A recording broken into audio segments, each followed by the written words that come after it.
이래 다윗은 들녘에 숨어 있었다. 초하루가 되었을 때에 왕이 식사를 하려고 식탁에 앉았다. 왕이 언제나 하듯이 벽을 둥진 자리에 앉자 요나단이 왕의 맞은쪽에 앉았고 아브넬은 사울 곁에 앉았다. 다윗의 자리는 비어 있었다. 그런데도 그날은 사울이 아무 말도 하지 않았다. 사울은 다윗에게 뜻하지 않은 일이 생겨 몸이 부정을 타서 아직 깨끗하여지지 않았는가 하고 생각하였다. 그런데 초하루가 지난 다음 날 곧 그 이튿날에도 다윗의 자리가 여전히 비어있는 것을 보고 사울이 자기 아들 요나단에게 물었다. 어째서 이새의 아들이 어제도 오늘도 식사하러 나오지 않느냐? 요나단이 사울에게 대답하였다. 다윗이 저에게 베들레헴에 다녀올 수 있도록 허락하여달라고 간곡히 요청하였습니다. 자기 집안이 베들레헴 성읍에서 제사를 드리는데 자기 형이 다녀가라고 했다고 하면서 제가 자기를 아낀다면 자기 형을 만나게 해달라고 저에게 간청을 하였습니다. 그래서 그가 지금 임금님의 식탁에 나오지 못하였습니다. 사울이 요나단에게 화를 내면서 소리쳤다. 이 폐역무도한 계집의 자식아, 네가 이새의 아들과 단짝이 된 것을 내가 모를 줄 알았더냐. 그런 녀석과 단짝이 되다니 너에게도 부끄러운 일이고 너를 낳은 뒤 어미를 발가벗기는 망신이 될 뿐이다. 이새의 아들이 이 세상에 살아있는 한은 너도 안전하지 못하고 너의 나라도 안전하지 못할 줄 알아라. 빨리 가서 그 녀석을 당장에 끌어오너라. 그 녀석은 죽어야 마땅하다. 요나단이 자기 아버지 사울에게 그가 무슨 못할 일을 하였기에 죽어야 합니까? 하고 항의하니 그 순간 사울이 요나단을 찔러 죽이려고 창을 뽑아 겨냥하였다. 그제서 요나단은 자기 아버지가 다윗을 죽이려고 단단히 벼르고 있다는 것을 알아차렸다. 요나단도 화가 치밀어 식탁에서 일어섰다. 그리고 요나단은 자기 아버지가 다윗을 모욕한 것이 가슴 아파서 그달의 이틀째가 되던 그날은 하루 종일 아무것도 먹지 않았다. 그 다음날 아침에 요나단은 어린 종을 하나 데리고 들녘으로 나가서 다윗과 약속한 장소로 갔다. 거기에서 요나단은 자기가 데리고 온 종에게 너는 막 달려가서 내가 지금 쏘는 화살을 주워 오너라 하고 시켰다. 어린 종이 달려나가자 요나단은 그의 머리 위로 화살을 쏘았다. 요나단이 쏜 화살이 떨어진 곳으로 그 어린 종이 달려가자 요나단이 그 뒤에다 대고 소리쳤다. 아직도 덜 갔다. 화살이 더 먼 곳에 있지 않느냐. 요나단이 그 소년의 뒤에다 대고 계속 소리쳤다. 빨리 서있지 말고 더 빨리 서있지 말고 빨리 달려. 요나단의 어린 종은 화살을 주워다가 자기 상전에게 바쳤다. 그러나 그 어린 종은 아무것도 눈치채지 못하였다. 요나단과 다윗만이 그 일을 알았다. 그런 다음에 요나단은 데리고 왔던 그 어린 종에게 자기의 무기를 주면서 그것을 들고 성읍 안으로 들어가라고 말하였다. 그 어린 종이 성읍 안으로 들어가니 다윗이 그 숨어있던 바위 곁에서 일어나 얼굴을 땅에 대면서 3번 큰 절을 하였다. 그리고 그들은 서로 끌어안고 힘껏 울었는데 다윗이 더 서럽게 울었다. 그러자 요나단이 다윗에게 말하였다. 별각에 우리가 서로 주님의 이름을 걸고 맹세한 것은 잊지 않도록 하세. 주님께서 나와 자네 사이에서 뿐만 아니라 나의 자손과 자네의 자손 사이에서도 길이길이 그 증인이 되실 걸세. 다윗은 일어나 길을 떠났고 요나단은 성 안으로 들어갔다. 아멘. 6월 10일 금요일 오늘의 매일 성경 본문 말씀은 사무엘상 20장 24절로 42절까지의 말씀입니다. 오늘 본문으로부터 다윗은 사울 왕가와 이제 완벽한 결별을 하게 됩니다. 어제 본문에서 다윗과 요나단이 함께 이야기한 대로 요나단은 초하루 식사 때에 사울의 진심을 확인하게 되는데요.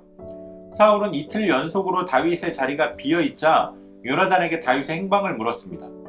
어떻게든 죽이고 싶은 다윗이었기 때문에 그가 있어야 할 자리에 있지 않자 그것이 마음에 걸린 겁니다. 요나단은 다윗과 함께 정한 대로 아버지의 집에 갔다라고 이야기합니다. 그러자 사울은 아들 요나단에게 마저 질투와 분노에 휩싸인 그 본 모습을 드러냈습니다. 요나단의 어머니까지 욕을 하면서 당장 다윗을 데려와라. 그 녀석을 죽여야 한다라고 이야기합니다. 그동안 다윗을 죽이려는 사울의 진심을 제대로 알지 못했던 요나단은 다윗을 변호하는 자신을 향해 창을 겨눈 그 아버지를 보면서 아버지 사울의 본심을 확인할 수 있었습니다. 이제 요나단은 다윗과 정한 대로 들녘에 나가서 화살을 쏘고는 사울이 다윗을 죽이기로 결심했음을 알리는 신호를 보내줍니다. 다윗은 왕자 요나단을 향해서 3번 큰 절을 하고 함께 울며 헤어지게 되는데요. 요나단은 헤어지면서 그들이 주님의 이름을 걸고 맹세한 것, 하나님께서 다윗의 원수들을 없애시더라도 자신의 집안을 지켜달라고 함께 맺었던 그 맹세를 재차 확인하고 헤어지게 됩니다. 오늘 우리는 물질 만능주의 시대를 살아갑니다. 작년에 17개 국가를 상대로 행해졌던 설문조사에 따르면 대부분 국가에서 삶의 가장 중요한 의미를 가족에 두고 살아간다고 합니다. 그런데 우리나라는 가장 중요한 삶의 의미를 첫 번째로 물질에 두고 두 번째가 건강, 세 번째가 가족, 이 순위로 나타났습니다. 물질주의를 살아가고 있는 오늘날 세상은 자신의 이익을 위해서, 자신의 물질적인 이익을 위해서 건강도 가족도 뒷전으로 밀어놓고 있습니다. 그렇다면 혈연 관계도 아닌 일반 친구 관계는 어떨까요? 아마도 그 중요성이 훨씬 더 떨어질 겁니다. 다윗과 요나단의 모습은 오늘 우리가 이 땅에서 맺고 살아가야 할 인간관계의 모범을 보여주고 있습니다.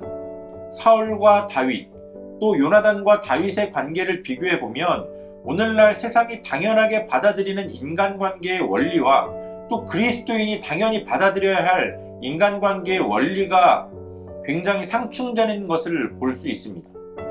사울도 처음에는 다윗을 좋아했습니다. 그의 수금 연주를 들으면서 마음의 평안을 얻었습니다. 그러나 주님이 빠진 그 인간관계에 질투라는 감정이 파고들자 그 관계는 사로잡을 수 없이 무너져 버렸습니다. 다윗은 끝까지 사울이 죽는 순간까지 하나님께서 세우신 왕에 대한 예의를 갖추지만 사울은 자신이 죽는 순간까지 다윗을 향한 질투와 분노를 다스리지 못했습니다. 반면에 주님을 향한 믿음 안에서 세워진 요나단과 다윗의 관계는 서로를 향한 사랑과 배려로 어떠한 문제 앞에서도 흔들리지 않는 모습을 보여줍니다. 개인주의가 팽배한 이 시대에 우리가 사회에 끼칠 수 있는 선한 영향력 가운데 하나가 바로 이렇게 이익을 목적으로 하지 않는 인간관계가 아닐까 싶습니다. 우리가 맺어가는 인간관계를 통하여서 많은 사람들이 개인주의로 살아가면서도 외로움과 공허함에 빠져있는 이 시대가 변화될 수 있을 겁니다. 사랑으로, 배려로, 무엇보다도 주님을 향한 믿음을 바탕으로 이웃을 사랑하고 이웃과의 관계를 맺어갈 수 있는 저와 여러분들 되어주시기를 소원합니다.